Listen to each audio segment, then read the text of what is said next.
Good morning and welcome to the Southwest Airlines First Quarter 2020 conference call. My name is Chad and I will be moderating today's call. This call is being recorded and a replay will be available on southwest.com in the Investor Relations section. After today's prepared remarks, there will be an opportunity to ask questions. To ask a question, you may press star then 1 on your telephone keypad. To withdraw your question, please press star then 2. At this time, I'd like to turn the call over to Mr. Ryan Martinez, Managing Director of Investor Relations. Please go ahead, sir. Thanks, Chad, and thank you all for joining us today. We're going to start out with prepared remarks from Gary Kelly, our Chairman and CEO, Mike Vandeven, Chief Operating Officer, Tom Nealon, our President, and Tammy Romo, Executive Vice President and CFO. And then, of course, we'll open it up for Q&A. A few quick disclaimers before we get started. We will make forward-looking statements in our remarks, which are based on our current expectations of future performance. And, of course, our actual results could differ from current expectations for a number of reasons. We called out special items in first quarter 2020, and we'll make reference to those results that compare to prior year GAAP results. Both of these topics are covered in our earnings release disclosures as well as on the IR website. Today, we issued a press release announcing underwritten public offerings of our common stock and convertible notes. We cannot discuss those offerings on this call, and we won't be taking questions about them. We will, however, discuss our current liquidity position, cash burn, and related topics, and we'll take questions about those and other topics as always. So with that, we'll go ahead and get started, and I'll turn it over to Gary. Thanks, Ryan, and good morning, everybody, and thanks for joining our first quarter 2020 earnings call. It's all about COVID-19 effects, of course. Our route system is over 95% domestic. We had a very strong January and February performance with solid unit revenue growth and better than expected cost performance. Earnings were higher in each month year over year. Our operation was performing magnificently, and that's in terms of on-time performance and baggage handling, and our customer service scores were industry-leading. We saw no COVID-19 effects on bookings until the end of February, and the effects on bookings and cancellations and traffic beginning in March were unprecedented and, quite frankly, breathtaking. So here we are. One of Southwest's greatest and most enduring strengths is its preparedness. And we were prepared. On the heels of last year's outstanding performance, and despite the MAX grounding and the excellent momentum that continued into January, February, we were in a very strong and healthy position when the coronavirus struck. We started the year in March with a surplus of liquidity, and that was by well over $1 billion. We began this year with the smallest amount of debt to total capital in our history, only 24%. And on a $27 billion balance sheet, we had over $10 billion of unencumbered aircraft. Well, no one anticipated this economic catastrophe. We were prepared. And Mike, Tom, and Tammy will detail all the actions taken since March the 1st. But in summary, including spending cuts, schedule reductions, fuel price declines, and the elimination of shareholder returns, we've reduced our planned spending for 2020 by over $6 billion. Excluding working capital changes and proceeds from the payroll support program of the CARES Act, our cash burn for April is roughly $900 million, and that includes CapEx and debt service. Our goal will be to drive that lower in May and June through more aggressive schedule cuts and hopefully increasing revenues. The pure cash outflows or spending has been cut in half from pre-COVID levels. Our financial management philosophy has always been and will continue to be very conservative. It has served us well, and no one can match the track record of profitability or the financial position of Southwest Airlines. No one has served shareholders or bondholders better over the last 49 years, and we intend to continue that record. Cash in this environment is an asymmetrical risk. Not enough, that is a huge problem. Too much, we'll pay down debt, or we'll buy available assets opportunistically. We're in a recession, and historically it has taken years, typically 5 or more, for business travel to recover. With some businesses issuing no travel orders, that has to be the expectation going forward, that business travel will recover very slowly. Further, this recession has already put tens of millions of Americans out of work, and consumer sentiment has been severely damaged. That will also affect near-term travel demand expectations. And finally, for those who are willing and able to travel, the country needs to open back up so there's something for people to do when they get there. So I mention all of this to underscore the imperative of low cost in this environment, because every traveler will demand a low fare. That's our business model, and we're America's strongest and most successful low-fare carrier. So we're working on a variety of things. Number one, strategic plans that are based on 3 basic recovery scenarios, and that's being led by our President, Tom Nealon. We're working on customer experience modifications at the airport and on the airplane to ensure that customers feel safe. We're working on our capital structure and liquidity needs to see us through this pandemic so that we emerge healthy and strong. We're obviously working on the fleet, and that's being led by our Chief Operating Officer, Mike Vandeven. And then last, we're working on early retirement and other voluntary exit or reduced work programs for our employees.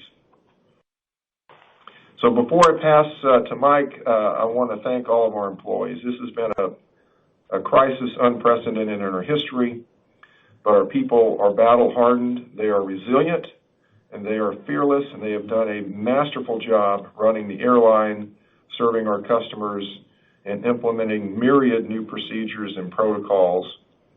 And they are all vital to this company, and they are essential to our country, and they are my heroes. I'm very grateful to our employees, and I'm very grateful to our leaders for keeping Southwest strong. And with that, Mike, I'll hand it over to you, sir. Well, hey, thanks, Gary. And, I really appreciate your comments about our people. They really are tenacious. And to lean into this kind of headwind and deal with, their own personal uncertainty and angst is just frankly amazing. And they're steadfast, they are fearless, and I just couldn't be more proud to be a part of this team. As you mentioned, the year began really with our best overall January and February operations that we've had in probably over a decade. And all the critical operating measures of on-time performance or bag handling and the lowest ratio of customer complaints to the DOT, we were in the top 2 for the industry in each measure. And we were realizing the efficiencies of various technology and equipment investments that we had made previously to be able to execute our schedule and recover from regular operations. And those investments proved to be invaluable in March, and they allowed us to rapidly adjust our network and our crewing and our maintenance plans as we reacted to the COVID-19 demand changes. And I think they're going to be great assets for our NOC to minimize our daily operating costs as we move forward. So when the year started, the MAX Return to Service plan was one of our primary focus points. Now our operations focus is threefold. First, ensuring that our environment is safe for our employees and customers. Second, rapidly adapting our daily operations to whatever existing conditions are out there. And third, managing our fleet. And as we prepare and position the operation to support, hopefully, an eventual business recovery. So we're managing through all that coordination through our emergency response program, and that is led by one of our emergency directors, our Senior VP of Operations and Hospitality, Steve Goldberg, and he is doing a tremendous job. He has 53 teams across the company working together on a daily basis to manage the crisis. And it's coordinated and it's focused with intentional efforts and deliveries that span specifically across 30, 60, and 90-day time frames. The highest priority is ensuring that we create an environment for both our employees and our customers that introduces whatever additional mitigation techniques and strategies are needed to minimize the spread of this virus. We've implemented social distancing procedures throughout the operation where feasible. We've added voluntary temperature checks, and our employees have access to adequate masks and wipes and hand sanitizers while at work. We're in the process of adding plexiglass face guard shields for our ticket counter, gate, and our cargo agent positions. In terms of aircraft cleaning, we have an enhanced overnight cleaning process that includes wiping down all high-use areas in the cabin and the galleys and the cockpit with a hospital-grade disinfectant. In addition to that, each month, every aircraft receives an additional application of a disinfectant through the use of an electrostatic mister, and as well as an application of an antimicrobial mist, and that covers all the surface of the aircraft. So those procedures provide protection for up to 30 days against virus contamination. And then lastly, we're in the process of adding additional cleaning procedures during the turn, and we expect to have those in place within the next 30 days. We're using social distancing techniques for customers during the boarding process and while on board, and we've eliminated our in-cabin service to further mitigate risk. So in short, we will be ready to support our employees and our customers' needs as travel begins to rebound. As we move into May, the disruptions that we've experienced associated with all the various state-by-state travel restrictions, some of the international restrictions, and then the ATC closures have been abating. Our published flight schedule is about 1,400 flights a day, and our focus is on running the most cost-effective operation. We can be very flexible with the tools I mentioned earlier, and we have the ability to look out 4+ days with respect to bookings and demand, and we can easily reaccommodate customers while simultaneously reducing our flight activity further. So the goal there is to minimize our cash burn further, and that comes in the form of a reduction in fuel and landing fees and engine flight costs. The only drawback is that those cancellations in the near term, they count against the published DOT on-time arrival statistics. But that hasn't really concerned me given the cash savings. And actually the fact that the on-time performance on the flights that we do operate, they're averaging in the mid to upper 90s each day. That significant reduction in flight activity has left us with excess aircraft. So we're managing through that through a combination of long-term storage and parking programs. So with respect to the storage program, we've moved 106 NG aircraft into a long-term storage program. And combining those with our 34 MAXs, we have 140 aircraft in long-term storage. The additional NG aircraft were selected based on their age and the proximity to an upcoming significant heavy maintenance requirement. So for those aircraft in long-term storage, it will take a minimum of 3 or 4 days of time, and probably more, to bring each of those aircraft current with respect to their maintenance programs before they can be reintroduced into the active fleet.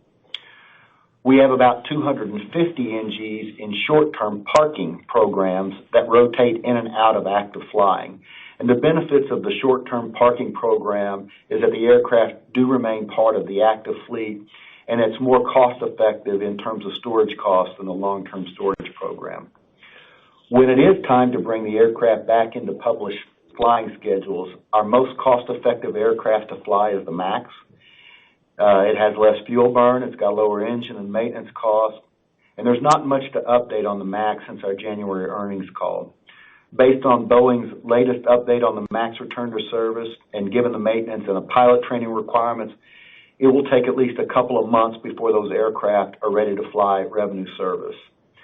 So the MAX isn't included in any of our published flight schedules at this point. And just as a reminder, Boeing has 27 aircraft in the Southwest Airlines configuration in their storage facilities. So wrapping up, we've offered our employees voluntary extended leaves to be home with their families if needed through August. And many of our operations employees are taking advantage of these programs, and they're helping the company out in a big, big way. We're exploring additional early out and further extended time off options. Our highest priority is the safety of our employees and customers as they work and travel. We are actively managing our daily operational activity to take care of our customers at our lowest cost profile. And we have 390 aircraft in some form of a storage or parking program to reduce costs, and we have a great partner in Boeing really to manage our fleet plans in this time of uncertainty. We literally are at war with COVID-19, and we are really blessed to have a ferocious group of warriors that are ready to fight. And they really do inspire me every day. And so with that, Tom, I'll turn it over to you. All right, thank you, Mike. Good morning, everybody. So I also want to start by, you got to acknowledge our team, our people. So I want to thank all of our employees, especially all of our frontline employees who are out in the airports, our ground operations folks, and our maintenance hangars, and our call centers, and our NOC, or Network Operations Center. And of course, a special thanks to our flight attendants and pilots that are on the planes every day taking care of our customers. Honestly, you guys are all truly amazing, and the respect and the admiration that I have for each of you really is indescribable. What you're doing is heroic, and I just want to say thank you for all you're doing, and that's very, very genuine. I really mean that to you guys. And by all accounts, the first quarter started off, as Gary and Mike kind of indicated already, it started off very much as we expected. Demand and pricing were both strong. We had very solid loads in our January and February and March bookings, and RASM, as well as capacity, were very much in line with our expectations. So we had a lot of confidence in our RASM guidance of being up 3.5% to 5.5% for the quarter. We always talk about our RAP Rewards program, and it was also doing very, very well. Consumer spending on our co-brand cards was very strong in January and February. And on a card member basis, spend was at record levels and was up double digits year over year, so great performance there. And our customer satisfaction scores, which are always the very top of the industry, were also at record levels for both January and February, with both months being up double digits versus our internal targets, which are very stringent targets. So, phenomenal how the quarter was shaping up. And obviously everything changed very dramatically and very quickly. And beginning in late February, we began to see a direct impact from COVID-19. Now at that point, as Gary said, our bookings were still holding up relatively well, but we did begin to see a significant increase in cancellations, and this continued to accelerate into March.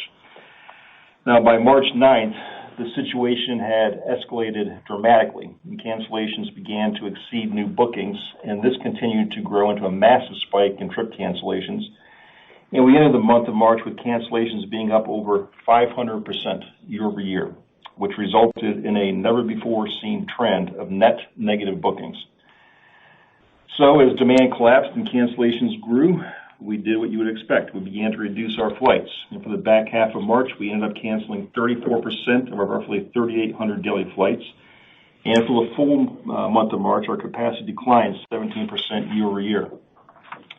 Now, just to give some perspective of how rapidly and how deeply demand dropped off, even with a 34% reduction of flights in the back half of March, our load factors fell steadily to single digits by the last week of the month, and that's where they are today.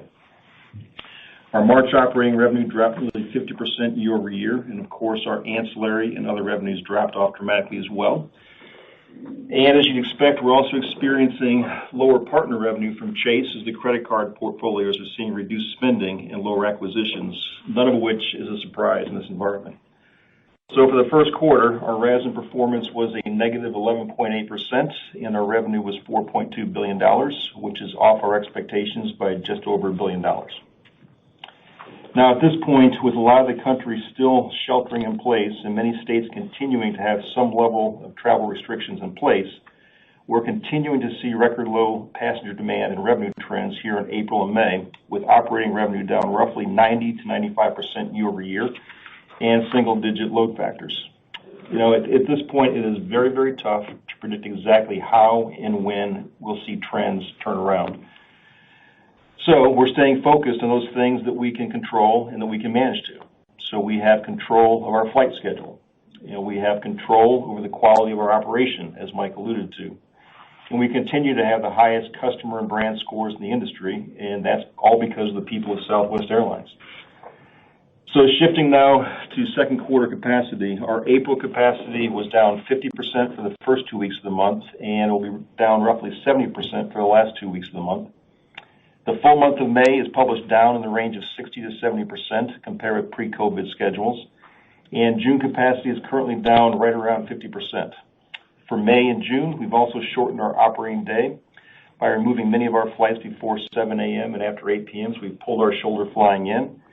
We've also restructured service across our network while maintaining service to all of our domestic cities, including all 5 Hawaii markets, by the way, and we've been able to preserve over 80% of the itineraries that were available in the prior flight schedules. The capacity reductions that I just mentioned will show up in republished schedules, but we'll also continue to manage capacity tactically and closer in based on demand. And this is being managed jointly by our network planning team and our network operations center. This is a day-to-day, week-to-week, very fluid situation, and we'll continue to make tactical capacity and schedule decisions as we need to. Changing gears a bit, in fact, quite a bit. On our last call, I gave a quick update on our Gds Initiative, which you might recall is focused on growing our share of the corporate travel market. Well, we announced last week that we'll be going live on May 4th with Travelport's Apollo and WorldSpan GDS platforms, which means that all of our everyday low fare content will now be available with industry standard ticketing and settlement capabilities. And the response from the travel management companies and corporate travel managers across the country has been absolutely phenomenal, and we're excited about what this means for us and for our customers. So from a corporate travel perspective, in spite of COVID, it is full speed ahead, and we will be in a strong position as business travel begins to come back. It's going to take some time, but it will come back, and we'll take more than our share. So I'm going to wrap up by saying this. Without a doubt, Southwest came into this situation as the most well-prepared U.S. airline, and this will very likely reshape the industry to a degree that's not yet clear. But we have a lot of reasons to be confident that Southwest will come out of this very strong, and we'll be ready to compete aggressively in the new normal environment. So with that, I'm going to turn it over to Tammy. All right. Thank you, Tom. I'm happy to round out today's comments with a discussion on our costs, liquidity, and fleet before we move to Q&A. With our revenue production dramatically uptrend, as Tom just covered, we are clearly focused on controlling our costs and preserving cash. I want to commend our employees for their quick work to rally together to reshape our cost trajectory in the near term. I'd also like to take a very quick moment to recognize our finance teams, legal teams, governmental affairs teams, commercial and operations teams, really all Southwest teams for their tireless efforts over the past weeks. Today's rapidly changing environment calls for rapidly evolving financial scenarios and forecasts and actions. And our people have risen to the task day after day and often night after night. They are truly warriors in the face of this significant challenge, and I want to sincerely thank them for their continued efforts. Our first quarter unit cost trends illustrate how diligent we have been to reduce costs quickly. Despite first quarter capacity declining nearly 7% year over year, which was 5 to 6 points lower than we previously expected, first quarter CASM, excluding fuel and profit sharing, increased only 5.1% year over year. For March alone, we were able to save approximately $100 million in non-fuel costs based on self-help measures, despite roughly 75% of our cost structure being fixed due to the sudden fall-off in demand coupled with close-in capacity reduction. We saved another roughly $150 million in first quarter from less gallons consumed and the falling fuel prices, with roughly half of those savings coming from fewer gallons. In second quarter, capacity is expected to be down at least 60%, and we are estimating operating expenses to be down around 35%, both versus original expectations prior to the pandemic. If you factor in the benefit from the fuel price decline, costs are expected to be down nearly 40% in second quarter versus plan. So, between our variable cost relief and self-help actions, we are seeing significant relief on the cost side relative to capacity cuts. These combined efforts have resulted in a reduction of more than $2 billion in full year 2020 operating expenses. In terms of capital spending, we have virtually eliminated all expenditures this year with over $1 billion in canceled or deferred projects and reduced aircraft delivery payments. We've canceled or deferred hundreds of projects this year, but we are continuing to work on several critical work streams, such as our recent GDS launch that Tom covered. We have a new agreement with Boeing and are currently working with them on our revised aircraft delivery and payment schedules for 2020 and 2021. The agreement allows us to take no more than 48 aircraft through the end of 2021. We have not nailed down the specifics, and we have some time to do so, but for 2020, at this point, we currently expect to receive fewer than the 27 MAX aircraft that we were previously planning for this year. Between our work with Boeing and our retirement plans for our Dash 700 fleet, I feel very comfortable with our fleet flexibility over the next several years, both to flex down or up as needed. And of course, we are mindful that the environment is fluid and dynamic, and we want to position ourselves to be able to adjust quickly based on a recovery of travel demand or to a prolonged recovery with no growth. We have included our March 31st order book in our 10-Q that was filed this morning, and it isn't updated yet for this agreement. However, for 2020 and 2021 deliveries, excluding the 16 leased aircraft with third parties, we have reduced our contractual deliveries with Boeing by at least 59 aircraft, or roughly half. I am proud of what we have accomplished quickly, and it is showing up in significantly lower cash burn in second quarter. Our original outlook for second quarter pre-pandemic was average core cash burn in the range of $60 to $65 million per day.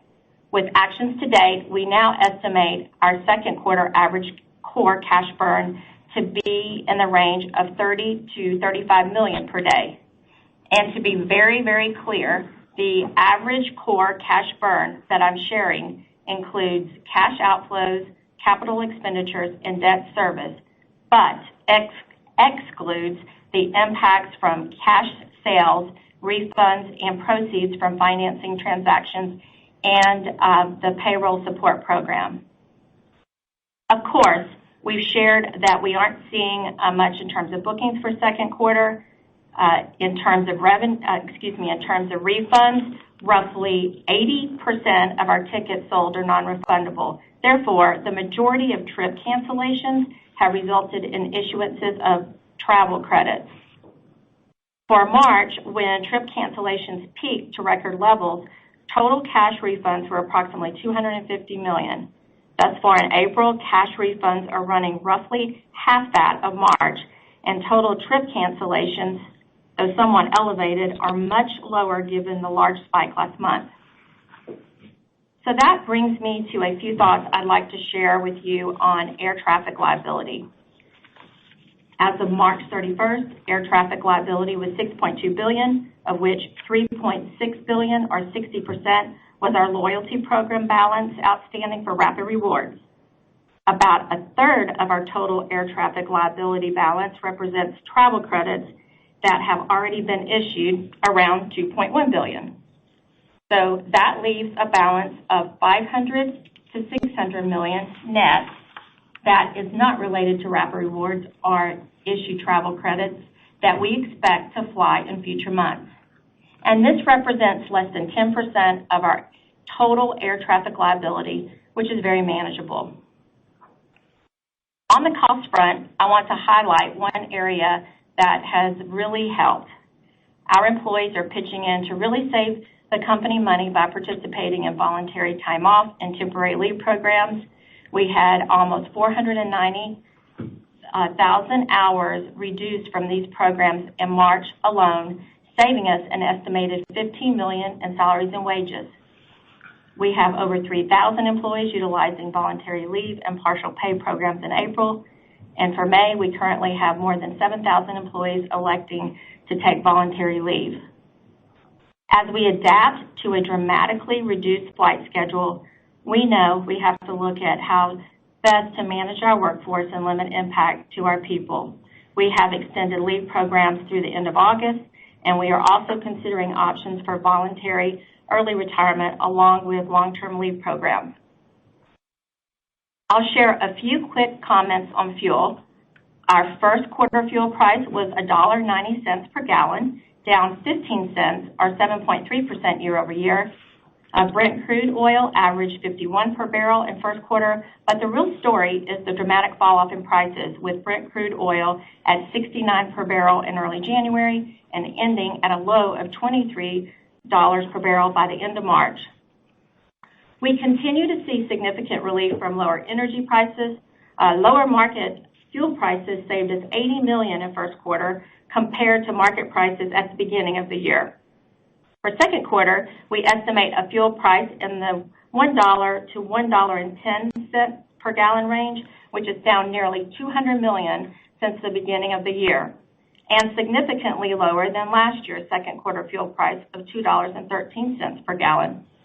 When considering the reduction of fuel gallons this year due to capacity cuts, we currently estimate 2020 fuel expense to be down over $2 billion from beginning of year levels, which is much welcome relief on costs in cash in this low revenue environment. Our fuel hedging program allows us to fully participate in falling market prices, which has continued to fall even in recent days due to the lack of floor risk in our portfolio. And while we have not made any adjustments to our hedges for 2020, the percentage hedge and our premium cost per gallon have increased as a direct result of lower fuel gallons being consumed. This will continue to be the case as long as capacity is drastically reduced, but the $97 million fuel hedging premium cost this year remains unchanged. So, for example, we are more than 100% hedged in second quarter, triggering a GAAP loss of $2 million in first quarter other gains and losses for mark-to-market adjustments that were recognized in other comprehensive income in prior periods. And our second quarter premium expense, albeit $4 million lower year over year at $24 million, spikes to 12 cents per gallon compared with the 5 cents per gallon in second quarter last year. I simply want to point out that there isn't movement related to our hedging positions or premium costs in 2020. There is just noise in the metrics related to the significant reduction in fuel gallons due to capacity cuts. Despite the ongoing grounding of the fuel-efficient MAX fleet, our first quarter fuel efficiency improved 0.8% year over year due to reduced capacity in March. As we cut flights, we operated fewer of our less fuel-efficient aircraft, which net to a slight improvement year over year. And we should see further improvement year over year in second quarter for the same reasons. Finally, a few more quick thoughts on liquidity. We ended first quarter with cash and short-term investments of $5.55 billion, and we currently have a cash balance of over $9 billion.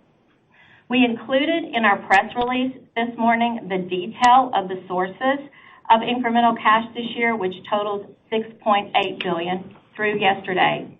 So I won't list those again, but we aren't done. We remain laser focused on reducing our cash burn and evaluating other sources of liquidity to further bolster our cash reserves. And we are in a great position to do so. Our goal is to add capital in a way that protects the balance sheet and our investment grade rating while addressing the liquidity issue so that we are prepared for any scenario well into 2021. We are the only domestic airline to be rated investment grade by all three rating agencies. And even after our financing transactions thus far, we still have over $6 billion in unencumbered aircraft and roughly $2 billion in other unencumbered assets, such as real estate, spare engines, and ground equipment, to name a few. In closing, and to reiterate our comments today, we are focused on keeping our employees and customers safe, conserving cash, adjusting our flight schedules and fleet as necessary, and leveraging our strong balance sheet and financial position to further boost our liquidity. Despite our first quarter net loss, we still generated pre-tax return on invested capital of 18.1%, or 14.3% after tax on a trailing 12-month basis. We have a proven track record with a seasoned leadership team that has successfully managed through uncertain times. We don't know how this crisis will continue to unfold, and we don't know what the recovery will look like, from air travel to the broader economy. But we came into this crisis as the best prepared U.S. airline, and we plan to emerge as the best prepared U.S. airline, both financially and operationally. With that, Chad, we are ready to take analyst questions. Thank you. We will now begin the question and answer session. To ask a question, you may press star then one on your touchtone phone. If you are using a speakerphone, please pick up your handset before pressing the keys. To withdraw your question, please press star then two. The first question will come from Hunter Keay with Wolfe Research. Please go ahead. Hey, good morning. Hey, everybody. How are you? Hope you're well. When you contemplate the debt maturities you're facing in the coming years and the issues you've had with the MAX, how do you think about the attractiveness of hundreds of lightly used NGs coming available on a global basis over the next few years? Hi, Hunter. How are you doing? Good. How are you? I'm doing great. As we have significant flexibility with our fleet plans, Hunter. And I'll just say that our preference is to get new airplanes from Boeing. Boeing's been a great partner with us, and they have certainly been working with us to restructure our order book as we manage through the situation here. So I think we'll have plenty of opportunities to get the new airplanes that we need from Boeing. But in any event, we will have plenty of aircraft should we have opportunities and need to tap into more airplanes. And then I'll just also point out that we also have flexibility on the other side, which is to retire. So we do have opportunities to retire our older airplanes, less fuel-efficient airplanes. And just keep in mind that even though fuel prices are at low levels, fuel cost, as you know, is our second largest cost component. So having a 14% savings on fuel burn relative to the next gen aircraft is still very meaningful and very significant. So as always, we'll continue to do our fleet planning in a way that delivers good economics on an operating basis and also delivers low ownership costs for years and years to come. Okay, Tammy, thanks. And then, Gary, you mentioned you and Tom together are working on some high-level inputs on you talked about three basic recovery scenarios. I was wondering if you could just frame those out for me at a high level, either through capacity or revenue, in terms of sort of, I know you're not going to make any predictions here, but what are the numbers around those three basic recovery scenarios that you'd be comfortable sharing with us as you think about contingency planning? Thank you. Yeah, sure, Hunter. I think there are really themes. Well, one would be, the current trends continue, so it's an L-shaped recovery. Another one would be just a gradual increase off of an L-shaped recovery, and then thirdly would be a U-shaped recovery, beginning, let's say, maybe in the fourth quarter, Tom. So that work is underway, and I think, Hunter, the way that I would want you all to think about this is, we've got a commitment through September 30th with the PSP of the CARES Act to not involuntarily downsize the airline. So if things don't improve, we'll have to do something after that. So we just want to be very prepared with what our options are. Tom, I would say by midsummer. So we've got a pretty good line of sight to May. My hope is that the May revenue trends continue to improve from where we are in April. It does feel like we bottomed out the first week of April. We've seen very gradual improvement in weeks 2 and 3, and so I would hope that would continue. We've got pretty modest expectations, I think it's fair to say, for June at this point.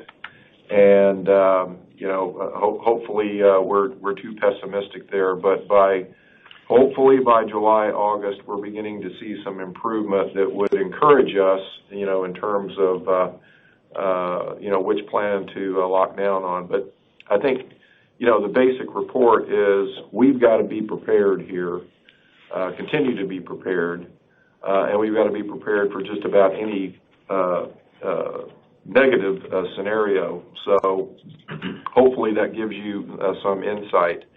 As I mentioned, the net cash burn without working capital changes in April is $900 million. Well, we can't continue on at that pace. So we would attack that with additional cost reductions and certainly cuts to the schedule would be the immediate levers that we would push. You asked about the fleet. Mike is working on the fleet plan, and bringing in used equipment is more work. It carries some additional risk, but we're not in a position right now where we're thinking that we want to grow the fleet anyway. I think, Mike, you're probably, and Tammy said this, but so just thinking about the fleet, which again is an element of answering your second question, our bias right now is to have fewer airplanes, not more airplanes. If we get into the welcome scenario where we need more airplanes, I think we'll have all we want in a reasonable period of time. So Tammy made the point earlier today that we've got a program to retire a fair number of airplanes in 2020 and 21 that we were holding back on because of the delays with the MAX deliveries. And so I think we're looking more aggressively at that. And just finally, we're already working on offering voluntary exit packages for our employees in addition to reduced work opportunities for employees in order to cut expenses. So right now, the bias is towards shrinking the airline some, not radically. Hopefully, we won't have to face that scenario, but if we do, we'll have a plan. Thank you very much. And our next question will come from Duane Pfennigwerth with Evercore ISI. Please go ahead. Hey, thanks for the question. Gary, was hoping you could speak to what you have seen coming out of prior downturns. Obviously, this situation has unique attributes, but if we think back to post 9/11 or the period immediately following 9/11, it took the industry years to recover positive traffic growth, but it was only a couple of quarters for Southwest. Why would post 9/11 be a good comparison for what is going on now, and where do you think that comparison falls short? I think at least the recessions that I experienced, Southwest was in a similar position where we were low cost, had a strong brand. We've never been, of course, in the past as large as we are today, so we didn't have the same kind of a footprint. But there's a lot of similarities. We had a strong balance sheet, we had plenty of cash, and we were prepared for the unexpected. So I think all those are very similar. The points that I was be a little repetitive, but arguing earlier is that this is no doubt a recession. And we've seen the same pattern in the previous three recessions that I experienced, where business travel is cut very sharply. And businesses can be very disciplined, and they can issue orders. Thou shalt not travel. And, of course, we're seeing that now for different reasons, but perhaps in addition to economic reasons. But the recovery, as you pointed out, of business travel overall was many years. And, so Southwest benefited in those recovery scenarios because of our low cost and our low fares, and we gained share. And it was very dramatic after the first Gulf War in the early 1990s. And obviously, everything changed dramatically after 9/11, and we became, very shortly the largest airline in the country by 2003, 2004. So 2008, is more contemporary times for people, and you know what's happened there. So I think that was my point, is that we're fully expecting that traffic will recover, but it will recover over a long period of time. And we're sort of in the depths of this problem right now, and it's hard to see through to the other side. But this too shall pass. And I do hear and read comments about, well, New York is never going to be the same again. Well, that's just crazy, and no one knows exactly what the world is going to be like in the future. But if we can have the roaring 20s following the Spanish flu of 1918, which is far worse than what we're experiencing today, there's every reason to have hope and confidence, that we can get through this. So,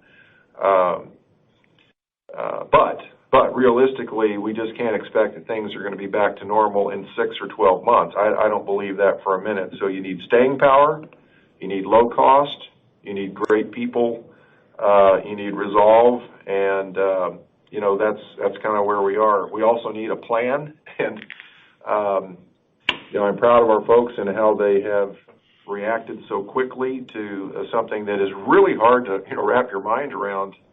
But our folks have, and if we need to radically restructure Southwest Airlines, we will do that. I think we have a great product, and I think we have a very successful business model, and I don't feel that will be necessary. But we're going to be prepared for every possible scenario here. And if it's a V-shaped recovery, well, we'll all high-five each other and we'll go buy some more airplanes. But I don't think that's the most likely outcome right now. Does that answer the essence of your question? That's helpful. And just for a follow-up, in light of the actions that you're taking today, can you just give us some perspective on how you're thinking about the loans portion of the CARES stimulus package? Yes. What are the positives and negatives of the loans? And should we be thinking about the actions you're taking today as an alternative to that or in addition to? And thanks for taking the questions, Gary. Yes, sir. And I know Tammy will want to speak to this too, but basically coming into this, and again at a pretty high level, we felt like it was important for the government, the federal government, to flood our country with liquidity so we could get through this crisis without having a depression. So that's my view, and I think that view is shared by many. And the way we tapped into that is through the CARES Act payroll support program thus far. So you're all very familiar with that. Our share was $3.3 billion. And we've gotten half of that so far. We'll get the other half over the next 90 days, May, June, July. I'll go forward with the calendar. So the other part that you are referring to is the big loan program. There's a little loan component of the payroll support program, but the other part of the CARES Act that's available to the industry is the secured loan program, and our share of that, our pro rata share of that, is $2.8 billion. The application is due this week. We will apply. We'll reserve access to that amount. Tammy can talk to you about the cost of that. I think right now we're not committed to taking advantage of that. We have until September the 30th to do so. And that'll give us time to evaluate other financing options. Obviously, with today's news, we're putting ourselves in a really strong liquidity position that I'm very pleased with. But I think Hunter mentioned it. We're going to need to think beyond just this year and think how we're going to pay down this debt, how we're going to restructure the balance sheet over time. So Tammy and her team will continue, I think, well, I know, to be very active in working this.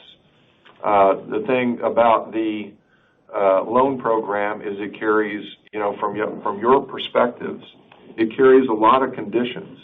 We can't pay dividends during the time that the loan is outstanding plus a year. Can't do any share repurchases. You may not be as concerned about executive compensation, but it's just another restriction on the company's ability to manage. So I think the cost of the debt is pretty reasonable. I'll let Tammy speak to that. But the security, the collateral required, we've been led to believe will be pretty lenient, but we don't know. So I think all of those things have to be thought through very carefully. And it could be that we want to entertain taking out that loan and then paying it off pretty quickly, as long as the conditions also come off quickly as well. So right now it's out there as an option for us, and we're not committed to take it. Anything you want to add, Tammy? No, Gary, I think you really covered it all. Just in terms of the structure of the loan, that would be a 5-year senior secured term loan.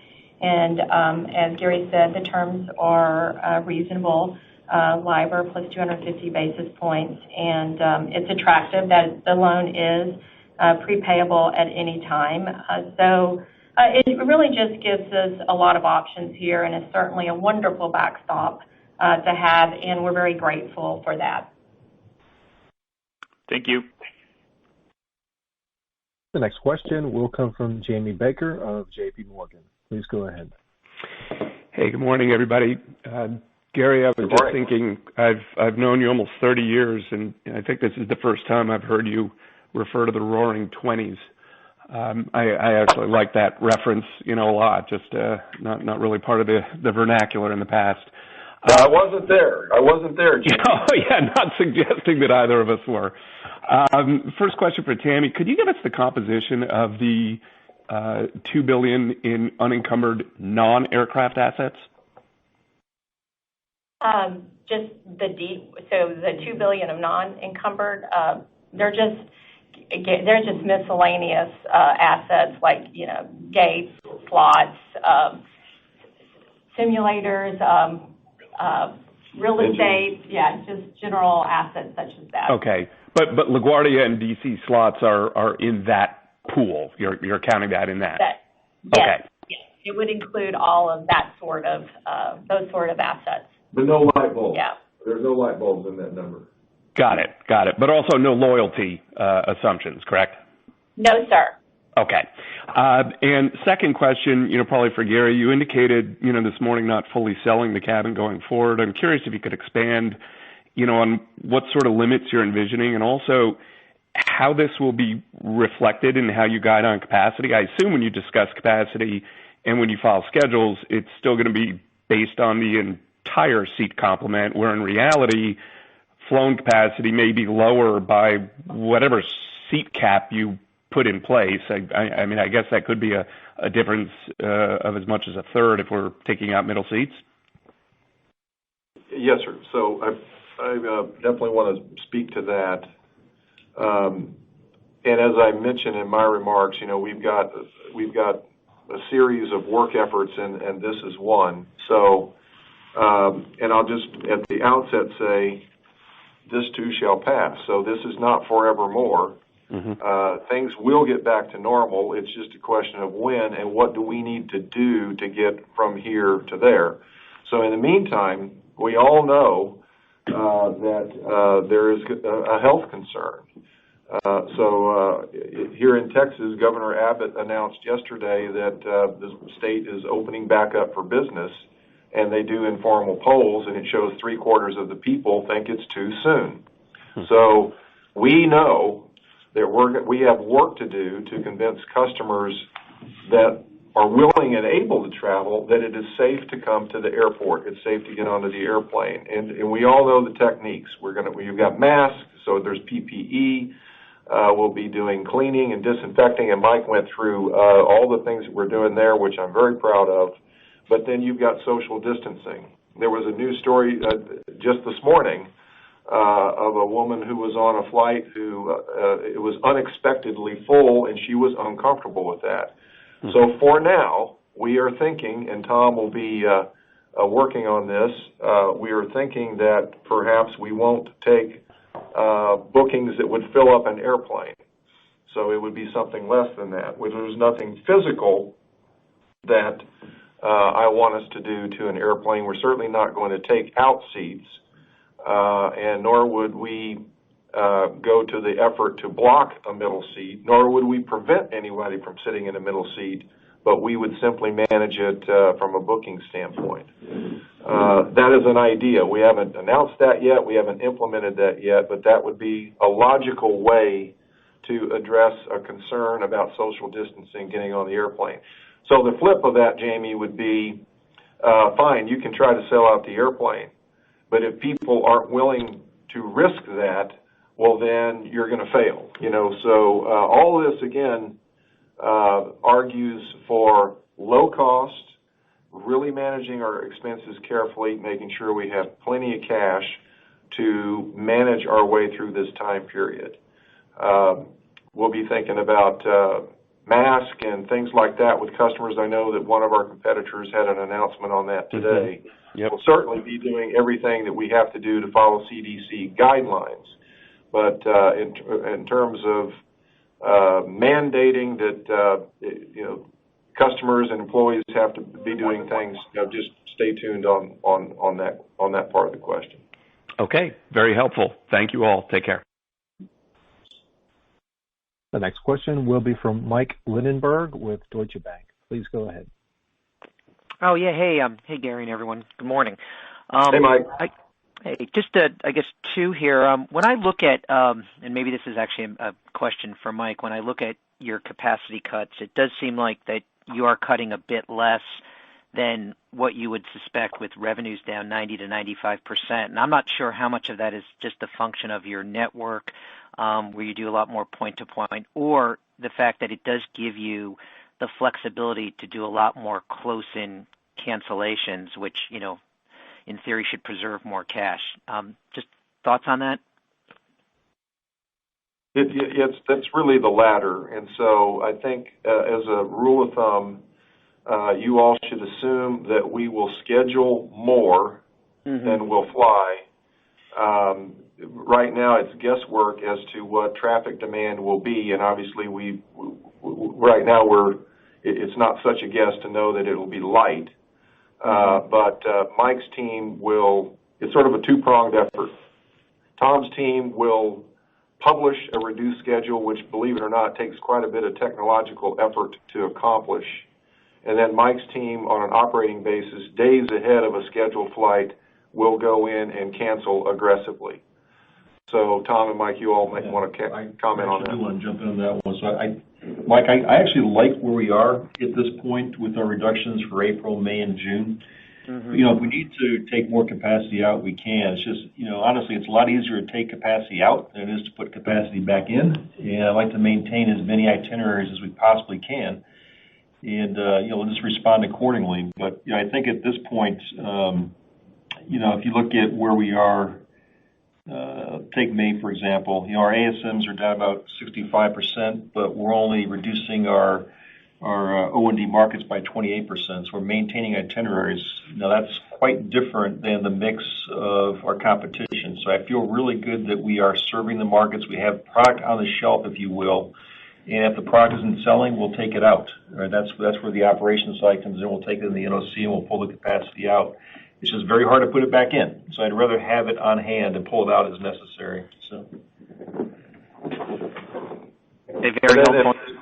So, Mike, that's why we said that we'll be reducing our capacity at least 60%. Yeah. And it could, Mike, from a schedule, you can reduce it another 10 points, can't you? Yeah. And so we've got about 1,400 flights-ish scheduled for May, and that's close. We're operating on slightly fewer than that today, so I think that we can cut that down a little bit if we need to. Great. That's helpful. Oh. I think it's positioned really well, and if the traffic isn't there, we'll be aggressive in cutting expenses. And the other thing that we're trying to do here is reach a goal or a milestone of producing a cash profit just looking at the flight operating costs. So bringing in a little, while it might appear on the surface that there's too much capacity, that's still cash positive, if you will, even though it may not be enough cash to cover overhead. That's still saying that it's better to fly that flight and use that airplane as opposed to letting it just sit there on the ground. Okay, that's very helpful. And then just Gary, back to in your opening comments, you talked about the importance of low fares, and I think within a sentence or two, you also talked about this modification of the customer experience, and it does feel like that there will be some permanent change to how people book and fly going forward. Are those incongruous to have arguably higher costs tied to this new experience versus low fares? How are you thinking about that now? And I realize it's early. Yeah, Mike, it is early, and again, I'm not willing to accept yet that the flight experience is forever more changed. So I don't agree with that. For this year, and until this pandemic is behind us, I think we're going to be living and operating differently. Going to a restaurant's going to be different, but at some point, this will get behind us and we will get back to normal. So in the meantime, I think that's part of the restructuring effort that Tom is working on. We need to be mindful of those things, see what kind of impact these things might have to our cost structure or our revenue opportunity. I think the point I was trying to impress on is it doesn't matter. Everything is relative. Yeah. So this is going to apply evenly across the industry in terms of the change from here, and it just makes the low-cost position even more important than ever. It's because there's going to be cost pressure in addition to revenue pressure. And I think it's back to Dwayne's question. History shows that through recessions, it's the low cost that wins. And that's served us well, and certainly what our focus will be more than ever here going forward. Very good. Thanks for taking my question. Ladies and gentlemen, we have time for one more question, and we'll take our last question from Joe Cato with Credit Suisse. Please go ahead. Hey, thank you very much for squeezing me in here. Hope you all are doing well. Gary, I'll ask a high-level question. The immediate focus has obviously been on doing everything you can to position Southwest to survive and to navigate the current crisis and come out the other side of this. Are you worried at all about the supply chain that sits underneath you, and especially perhaps smaller vendors and suppliers, and their ability to navigate the crisis and then ultimately support an industry recovery? Can you just comment on what you see in the supply chain and any concerns that you have there? Thank you. Well, Joe, that's a great question. I think in this, this is a catastrophe, so there's plenty to worry about. And yeah, I worry about that. I worry about our suppliers. There was an article in Aviation Daily, I guess it was this morning, about Airbus and reporting that they may not survive. So this, yes. Now, in terms of what we've seen so far, I don't think we've seen. Of course, it's only, in fairness, 7 weeks into this, and we got a long way to go. But Tammy leads up our supply chain. I don't know of any. We're not running into any problems that are getting in the way of us executing. I'll put it that way, that I'm aware of. I agree, Gary. I think our supply chain team is doing a fantastic job in what has been a really challenging situation, just in terms of PPE. That they've worked really hard to secure that, but they've been able to secure what we need, and at least so far, no major disruptions. I appreciate those thoughts. Thanks, everyone. Stay safe. You too. Okay, well, that wraps up the analyst portion of the call today. Thank you all for joining, and have a nice afternoon.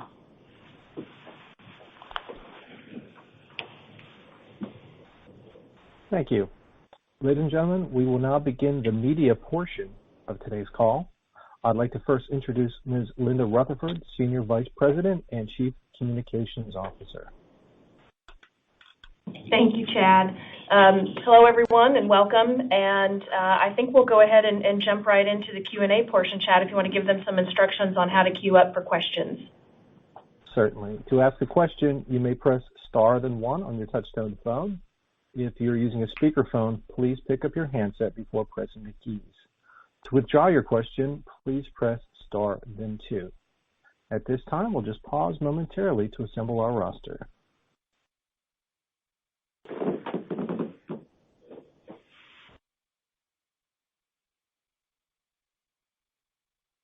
And our first question today will come from Mary Schlangenstein with Bloomberg. Please go ahead. Hi, good morning. I just wanted to ask real quickly, would Southwest go to the point of requiring passengers or crew to wear face masks during flight or at the airport, I guess? Hey, Mary, this is Mike. We have been trying to follow CDC guidance as best we can, and we have highly recommended that our employees and our customers wear masks while they were at work or traveling. And to date, we have seen the vast majority of our employees and our customers just naturally follow those instructions. But we are in the process of rolling out a temporary policy that, at least with respect to our employees that are on the front line facing customers, that in the near term that they'll need to wear masks while they're at work in their frontline positions. And then we're also going to be in a position to have available for customers a mask if they would like to wear one and if they don't have one with them. Okay. But at this point, no requirement for passengers?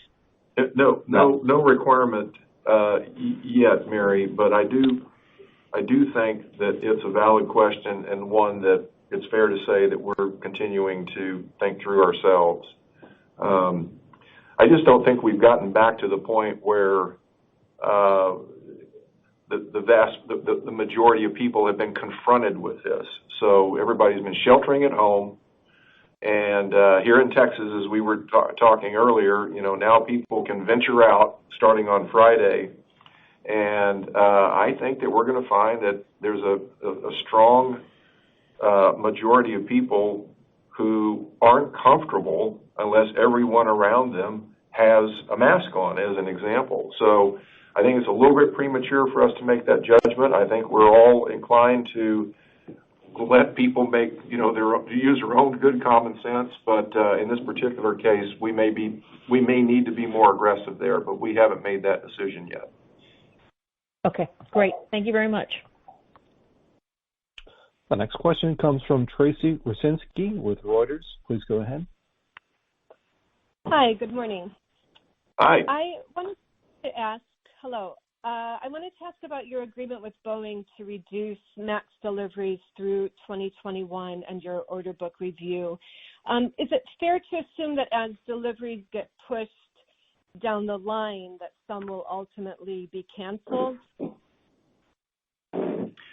So, this is Mike again. So we have, so the MAX is a really good airplane. We've got a great price on the airplane. It's fuel efficient. It's got great engine performance. The engine costs are really good.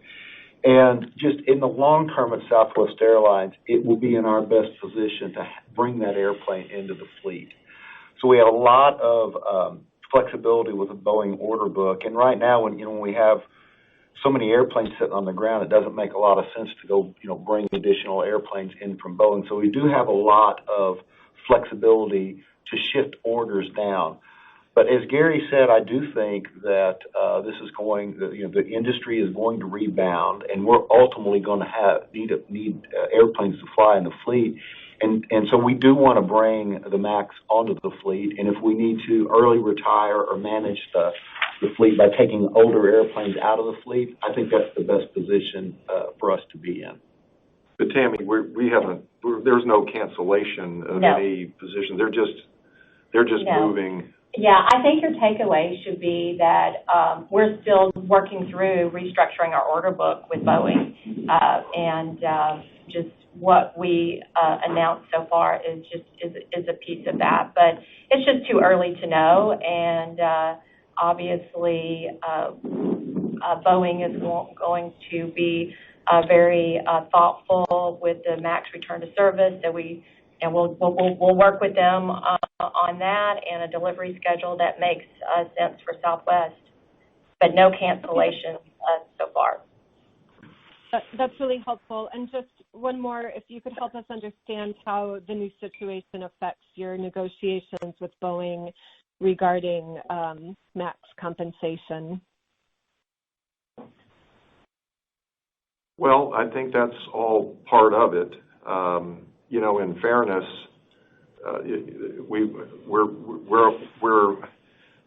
we don't need the MAX right now. We don't need all the airplanes that we have, so it's hard for me to argue to them that we're being damaged by MAX delays here in April. To be brutally honest, so all of that again is. We have a great relationship with Boeing. I think arguably we're their best customer around the world, and we've worked together through this MAX crisis so far, and I have every reason to believe that we'll continue to work very well together. But there's nothing. We don't have an issue with the MAX as we sit here today. We're anxious to get it back in the air, and they're working hard with the FAA to get it ungrounded and recertified, so we'll be looking forward to that.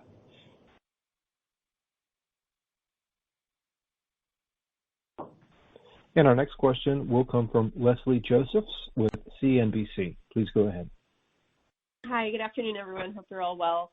I had just a question about your conversations, if you've had any, with the federal government, the FAA, CDC, with Trump himself, about safety at airports. Are you guys talking about either testing passengers or taking temperatures or anything like that? I know Trump was speaking about that earlier today. And also, Tammy, can you just go over the numbers for the MAX deferrals? Thanks. Well, the answer to your first question is yes. We are talking with the administration, members of Congress, about what the protocols should be, and I think it's fair to say that the Airlines for America Trade Association is leading the effort to advocate for some kind of health screening at the security checkpoint. And I know our Chief Operating Officer Mike Vandeven has argued that it's just another element of security, if you will, just making sure that you don't have sick people on an airplane that could infect others. So absolutely, those ideas are out there. I don't have anything to report this morning other than we agree with your thought that some kind of screening makes sense. And I think to get people flying again, they need to be comfortable. And I think that that's one way to provide additional comfort. But that would be in the hands of the federal government or some federal agency doing those checks? Well, that would be my opinion, and that's what we've advocated with our trade association, and that's what I believe they'll take forward to the administration and the members of Congress. But again, your question is being actively discussed. I think what I'm reporting is I don't think any decisions have been made. The scenario that you're asking, where perhaps the federal government does not take up a role, then what would we do? I think that's a question we'd have to answer. I think a lot of it, again, just depends on how long this goes on. We're not prepared to be medical professionals, but we're asking all the same questions that you are. And obviously, again, speaking for Southwest, advocating that the federal government assume that role. The screening is there, so it seems very natural it could be done at that point. Thank you. And if it's possible, for the MAX deferrals too, if that's possible, Tammy? Sure, I'd be happy to take you through that.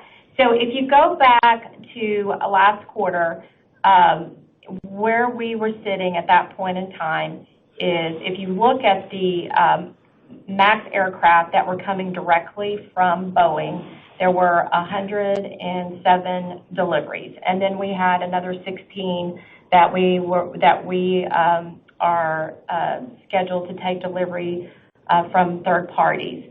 So the agreement that we now have with Boeing is that we will take no more than 48 aircraft between now and the end of next year. So that's how we get the reduction of at least 59. So again, we're still working with them on the specifics and exactly how many airplanes we would want to take between now and the end of the year.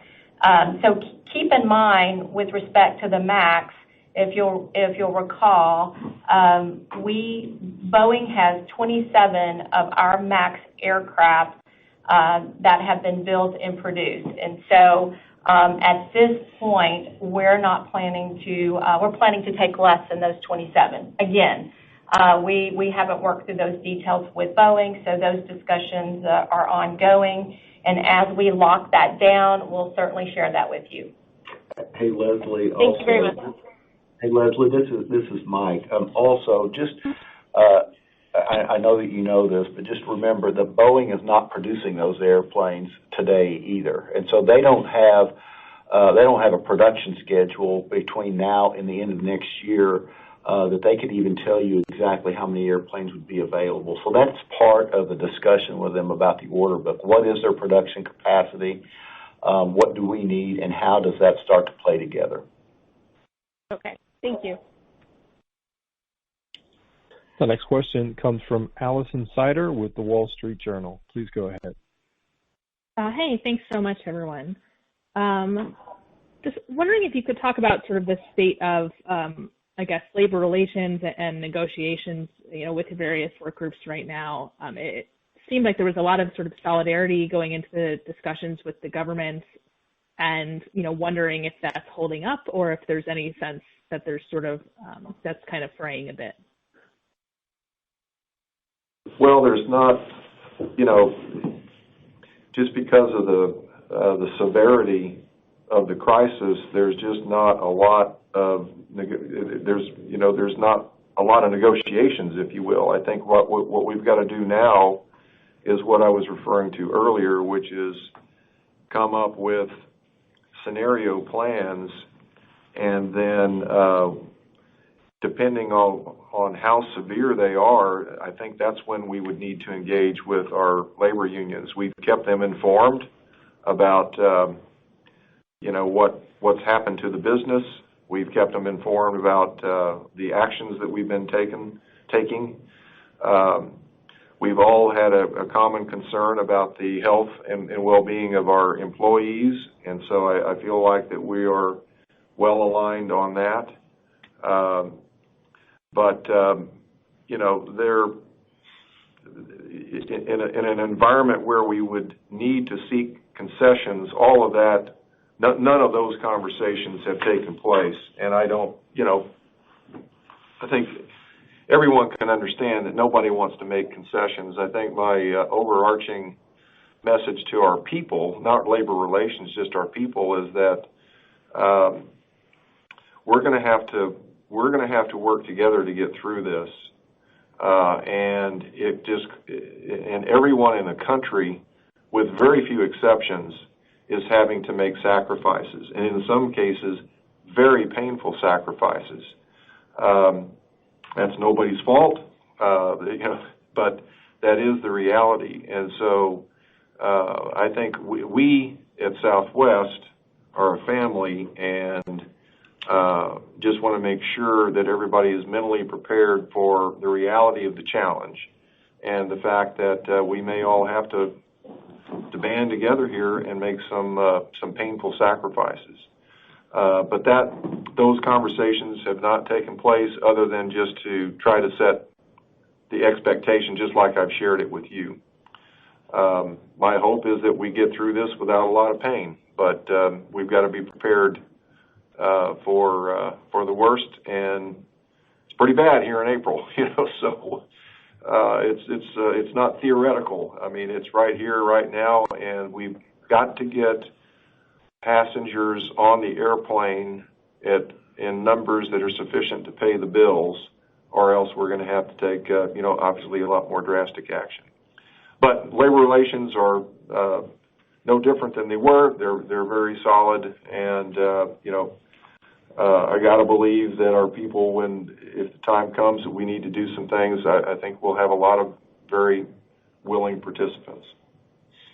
Is there any normal ongoing work with contract negotiations, with pilots, or is that all kind of on hold until there's a little more clarity? All of that's confidential, but I do think the headline is everything is in suspense when it comes to that, because all of those are talking about the future, and the future is just so uncertain. It's really hard to. It's back to Tammy and Mike's points about Boeing. It's really hard to make plans for the future with Boeing when you don't know what the future is. So I think and the other thing, Allison, is that everybody realizes that this is an emergency. So where the health analogy is apt, Southwest is in intensive care. So there are things that must be attended to today. And there's, just in terms of prioritizing the work efforts, there's things that can be attended to later, and clearly that's one of the laters. What our people want is job security and pay security and benefits. And they've got that, at least for now. And so, we're not, I think that's what they are most interested in. And we'll worry about what changes we can make at a later date, but right now we're just trying to make sure that we have a plan to survive this, and then we will be working hard to make sure that we have a plan to thrive once we get through this. Thanks. The next question is from David Koenig with the Associated Press. Please go ahead. Hi, everybody. Gary, you've covered some of this in response to Jamie Baker's question and also Mary's and here and there elsewhere. But could you tick off again the things you're likely to do to make customers more comfortable about flying again? And one example of that would be, you discussed this, but how much less than full would you book flights? And how long do you think you will have to do that? Thanks. You bet, Dave. Well, I think it's just all the basic things that the country is going through, in terms of we need to defeat the virus, right? So we need a vaccine. We need therapies to treat people who do get the virus. We need testing to know who's sick and who's not sick. We need the antibody testing. All of those things, I think, are important for customers to get comfortable going back to their normal routines, and that would include air travel. Then within the air travel environment, I think, Mike, it's mostly just thinking about the airport. I'm not talking about our employees. I'm talking about our customers. So it's really just thinking about the airport and the airplane environments. So the health screening of individuals coming into the airport, it's pretty much ready-made, given that you screen every single passenger who gets on an airplane. So I think that would be a very logical thing to pursue, and that was an earlier question here with the media section. Then in terms of what the airlines can do, I think it's providing masks for customers. Maybe other PPE besides that, but primarily I think it's a mask and maybe hand sanitizers.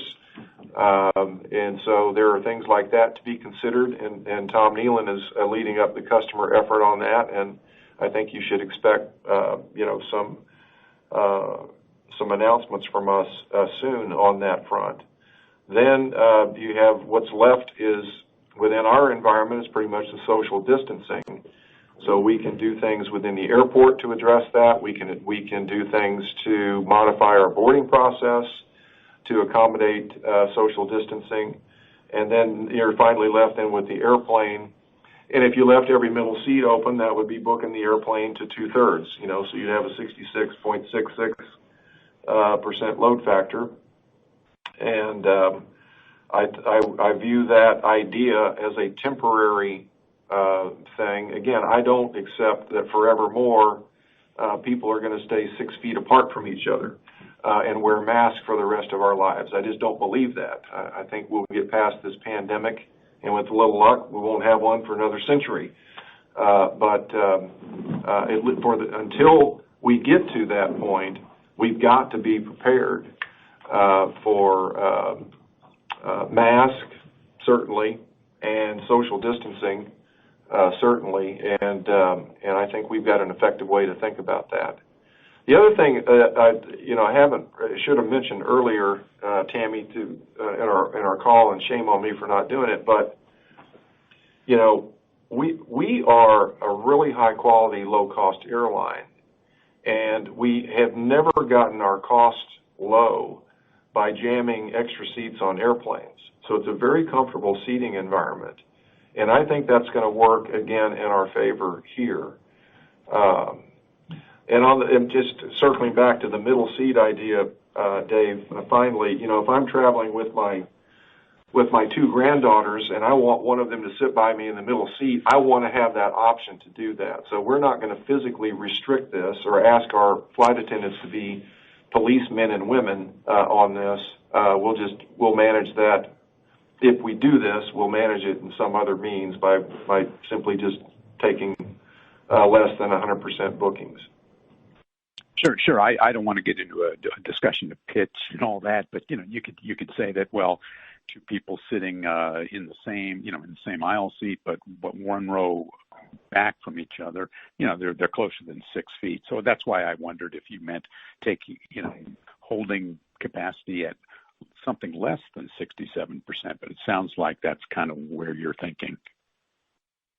That's my thought, and where we end up, we haven't made a final determination on that, but with 2/3 of the airplane, Dave, it kind of gets back to the same point, which is we just can't burn $900 million a month forever. And so we've got to have some balance between social distancing and just the affordability for people to fly, right? Even here in April, we have tens of thousands of people flying every single week, every single day. And so, that's what the government has asked us to do, is keep the transportation lines open. So we're going to have to find some balance there, but we recognize we'll need some distancing in terms of the airplane experience. And David, this is Mike. And the distancing is just that. I just want you to be aware that's just one additional form of mitigation, but there are a lot of other things that are going on in the airplane. We've got a deep cleaning program of the airplane with those electrostatic misters and the antimicrobial, so there will be no disease floating around on that airplane. We have, everybody will have access to good personal hygienes with wipes or hand sanitizers and masks on board. And then I just don't want you to forget that everybody's sitting and facing in the same direction. We have very sophisticated filtering systems on the airplane, so it's not like those viruses just spread around the airplane. So I think the airplane environment is set up really well to be a pretty disinfected environment for our customers. And if we can go find a way to just enhance that a little bit with some social distancing, that's just additional goodness to it. And I think you'll see the same thing as you go through the airport with respect to the cleanliness of the facilities, and then the availability for our employees and our customers to have exceptional personal hygiene in place as they go through that environment. Okay. Thanks, Mike. The next question will come from Dawn Gilbertson with the USA Today. Please go ahead.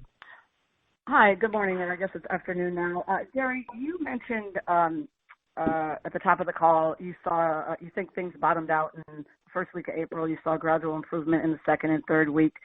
Can you give us any color on where you're seeing even the slightest uptick? Are they to and from these states that are lifting restrictions or maybe never had really tight restrictions? And related to that, may not feel like it, but a month from now, summer vacation season is set to begin. Does Southwest see any scenario where there's a summer vacation season of any significance? Thanks.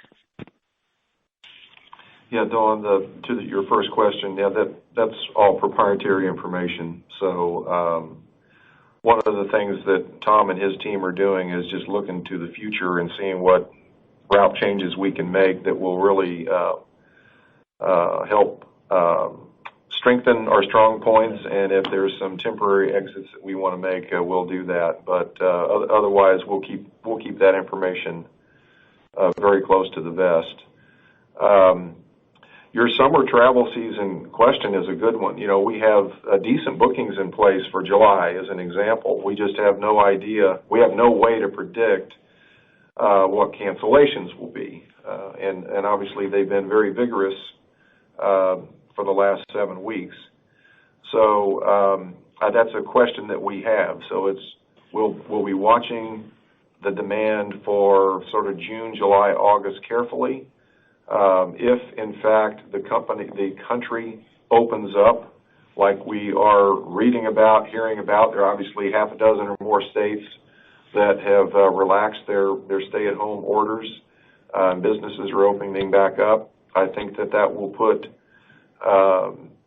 vacationers in a position where they can be more confident that, hey, I can go somewhere fun and there will be something to do when I get there. So, you know, I just use my family as an example. They are determined, even though they've all sheltered in place and they've been very cautious, they are determined that we're going to the beach in July for vacation. And I got to believe that we're one of many. So it just remains to be seen whether or not that will materialize. But there's no evidence right now, other than extrapolating the current, there's no evidence that would say that people won't be traveling for vacation. But you have to believe that things are going to open up and that the kind of steps that Mike and Tom and Tammy and I have been describing as far as cleaning and mask and social distancing, all that will be acceptable to people. Tom, any thoughts? Well, I guess just one or two thoughts. In terms of any specific cities or markets where we're seeing decline, you know, obviously New York is having a tough time. That's pretty, you know, there's hot spots like that. But I think more than that, I think that what we're seeing is the bookings are, it's really more of a barbell kind of booking curve as opposed to 0 to 6, 7 to 13. It's just kind of spreading out 0 to 6, so people that really need to travel tend to be traveling. And then 40 days and beyond, which kind of gets to your summer question, that's where the other piece of the booking tends to be coming from. And Gary's point is right. You know, up until COVID hits, you know, we had a pretty nice booking curve for June and July. The question is going to be what he said, which is, what does the cancellation curve look like? So we just have to wait and see, and that'll begin to be self-evident here in the not-too-distant future. But the demand, you know, right now in April, May, and June for those booking time frames is pretty anemic. I mean, that's just where we are. Thank you. And our last question today will come from David Slotnick with Business Insider. Please go ahead.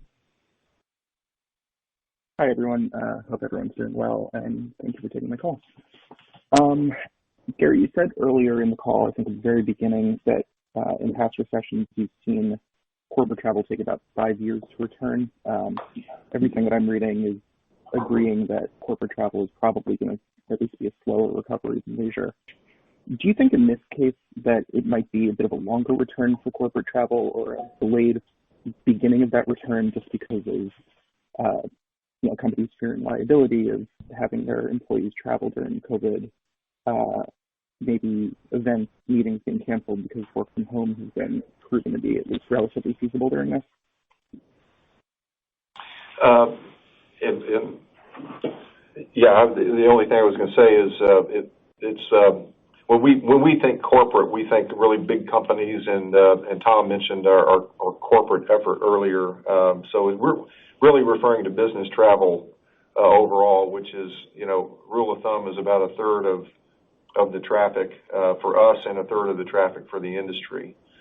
I think you can argue it many ways. I think a lot of business travel and corporate travel, for that matter, would be in large meetings or conventions, and I would suppose that those are going to be slow to come back on for 2021 because a lot of those things have a long lead time, and you would think that people. I even think of our own company with large events that we host. It's just really hard to know exactly what the world is going to be like, and therefore that kind of slows down making plans and making commitments. So, but that's sort of, again, an 18-month time horizon. I read predictions by people that, in 18 months things are going to, quote, be back to normal. I wouldn't disclose that I wouldn't discount, rather, that possibility. I think what we're trying to do is just put ourselves in a position where we can react effectively either direction. If we need to upsize, that'll be a pleasant thing, and we'll do that. If we need to downsize, it'll be less pleasant, but we'll be able to do that. And I think the main thing I was trying to share with you all earlier is that based on history, in a recessionary environment, it is a long recovery period for businesses. And it's intuitive to me on why that would be. This one feels like, which I think is your point, this one feels like it could be worse. And you've got companies that are ordering their employees not to travel. Again, there's historical precedents, I think, or examples for these kinds of scenarios. And I just don't think we're just not in the business of making predictions, I guess. But I don't think there's any way to know. And I know a lot of people are using Zoom, and there's predictions that will forevermore change meetings. And I just don't believe that. I think it's just one more tool that people have. And if you're like me, I'm sick of these Zoom calls. I'm ready to go talk to people face to face. So we don't know, but we're certainly prepared for a very long recovery. Great. Thank you very much. Ladies and gentlemen, this concludes our question and answer session. I would like to turn the conference back over to Ms. Rutherford for any closing remarks. Thank you, Chad. Thank you all for being with us today. As always, if you have any follow-up questions, the communications team is ready to help you out. You can give us a call at 214-792-4847 or visit us at our media newsroom, www.swamedia.com. Thank you all very much. And thank you. The conference has now concluded. Thank you for attending today's presentation. You may now disconnect your line.